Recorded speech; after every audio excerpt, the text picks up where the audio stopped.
أعلن المستشار تركي آل الشيخ رئيس هيئة الترفيه في السعودية منح ملعب بوليفارد هول إلى نادي الهلال السعودي لخوض مبارياته المقبلة عليه مقابل 40 مليون ريال سنويا.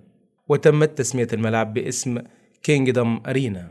تتميز أرضية الملعب بأنها متحركة ويتم التحكم بها بشكل أوتوماتيكي، حيث تبلغ مساحة الملعب 33 ألف متر مربع، وهو مخصص للفعاليات والمعارض والحفلات والملاكمة والتنس وكرة القدم.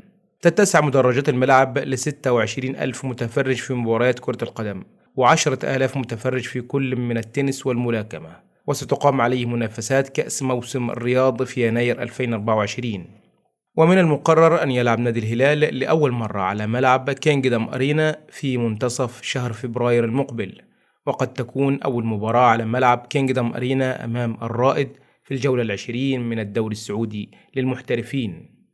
خلال منافسات الموسم الحالي لعب الهلال مباراتين على استاد الملك فهد الدولي ومرتين على استاد الأمير فيصل بن فهد الملز. يملك الهلال 20 نقطة من 8 مباريات يتصدر بها جدول ترتيب الدوري السعودي، ويتقدم بنقطة عن الاتحاد حامل لقب الموسم الماضي. ومن المقرر أن يلعب الهلال مع نساجي الإيراني يوم 3 أكتوبر في الجولة الثانية من دور المجموعات بدوري أبطال آسيا، ثم يلعب في الدوري السعودي مع الأخدود والخليج.